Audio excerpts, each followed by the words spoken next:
പഴയ കാലഘട്ടം എന്ന് പറയുന്ന വാർത്താവിനിമയ രംഗത്ത് ആദ്യം നമ്മളെല്ലാവരെയും സ്വാധീനിച്ചിരുന്നത് പത്രമാണ്. അത് കഴിഞ്ഞിട്ട് റേഡിയോ ആയി, ഇപ്പോൾ ടി വി ആയി. ടി വി എന്ന് പറയുമ്പോൾ ആദ്യം നമ്മുടെ മനസ്സിൽ ഓടിയെത്തുന്നത് ദൂരദർശനാണ്.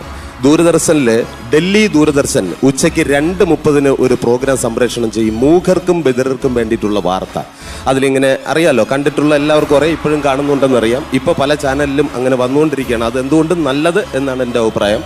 ഇവിടെ ഇങ്ങനെ വാർത്ത ഇങ്ങനെ വായിക്കും, ഇപ്പുറത്ത് ആംഗ്യ ഭാഷയിൽ അത് മനസ്സിലാക്കി കൊടുക്കും. ആ പ്രോഗ്രാം കണ്ടപ്പോൾ ഞാൻ വിചാരിച്ചു, ഒരു പക്ഷേ തിരുവനന്തപുരം ദൂരദർശൻ മലയാളത്തിൽ ഈ വാർത്ത ഇപ്പോഴത്തെ രാഷ്ട്രീയ സാമൂഹ്യ പശ്ചാത്തലം വെച്ചിട്ട് മലയാളത്തിൽ ആ വാർത്ത സംപ്രേഷണം ചെയ്താൽ എന്തായിരിക്കും, അതാണ് ഞാനിവിടെ അവതരിപ്പിക്കാൻ പോകുന്നത്.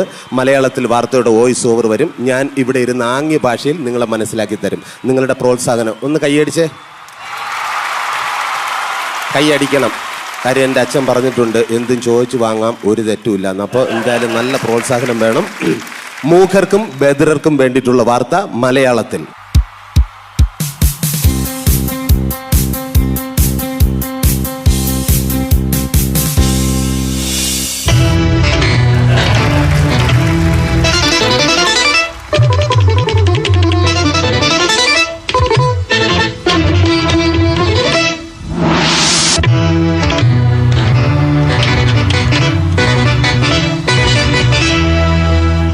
നമസ്കാരം.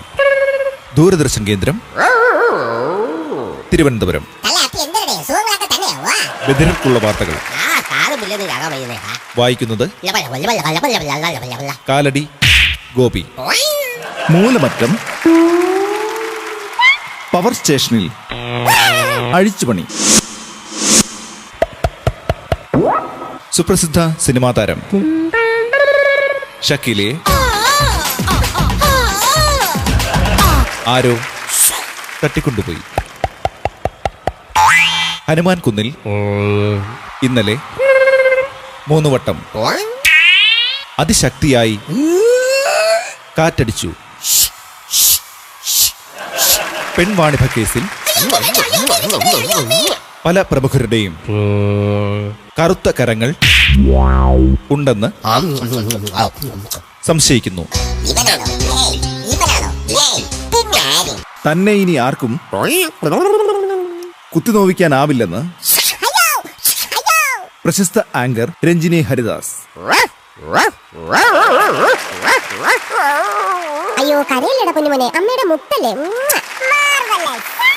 ഇന്നലെ നടന്ന വള്ളംകളി മത്സരത്തിൽ കാവാലം ചുണ്ടൻ 1ാം സ്ഥാനം നേടി. മുൻ മുഖ്യമന്ത്രി ശ്രീ ഉമ്മൻചാണ്ടി കേരളത്തിലെ മലമ്പ്രദേശങ്ങൾ സന്ദർശിച്ചു.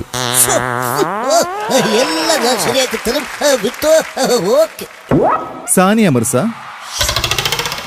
ടെന്നീസ് മത്സരത്തിൽ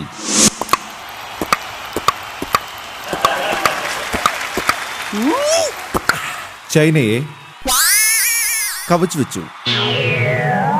കാശ്മീരിൽ ഭൂഗർഭം, ഛർദി, വയറിളക്കം എന്നിവ പടർന്നു പിടിച്ചു. ചട്ടമ്പി സ്വാമികളുടെ സമാധി ദിനത്തോടനുബന്ധിച്ച് എല്ലാ സർക്കാർ സ്ഥാപനങ്ങൾക്കും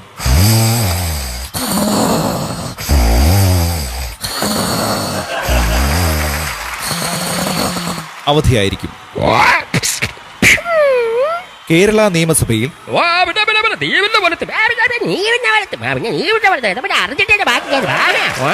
ഇന്നലെ MLA-മാർ കാലുമാറ്റവും ഇറങ്ങിപ്പോക്കും നടത്തി. മുൻ നിയമസഭാ ചീഫ് PC ജോർജ് കേരളീയർക്ക് പ്രത്യേക ആശംസകൾ നേർന്നു. കേരളത്തിലെ എല്ലാവർക്കും എന്റെ ആശംസകൾ. ഇവിടെ സർക്കാർ എല്ലാം നന്നായിട്ട് കൊടുക്കുന്നു, എല്ലാവരും കൈ കാൽ തുടങ്ങി ആഘോഷിച്ചു. ഇദ്ദേഹത്തിന്റെ ഈ പദപ്രയോഗങ്ങൾ ന്യൂ ജനറേഷൻ സിനിമയായി പുറത്തുവരും. മുൻ മന്ത്രി കുഞ്ഞാലിക്കുട്ടി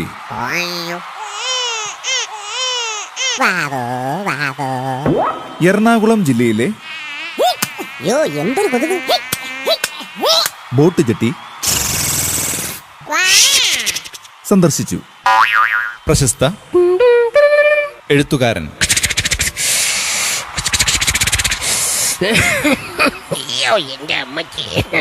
നെഞ്ചത്തടി ഗോപി തൂങ്ങി മരിച്ചു. ബോളിവുഡ് സൂപ്പർ സ്റ്റാർ ഷാരൂഖ് ഖാൻ, പ്രശസ്ത പിന്നണി ഗായിക റീമി ടോമിയെ സ്റ്റേജിൽ വെച്ച് എടുത്തുപൊക്കി. ഇനിയൊരിക്കലും ഗായികമാരെ പൊക്കില്ലെന്ന് ഷാരൂഖ് ഖാൻ പ്രതിജ്ഞ ചെയ്തു. ശ്രീ VS അച്യുതാനന്ദൻ മുല്ലപ്പെരിയാർ പ്രശ്നത്തിൽ മൂന്നുമുക്ക് ജംഗ്ഷനിൽ ആഞ്ഞടിച്ച് സംസാരിച്ചു.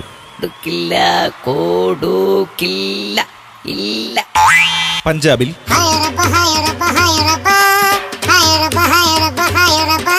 സിഖ് തീവ്രവാദികൾ അഴിഞ്ഞാട്ടം തുടരുന്നു.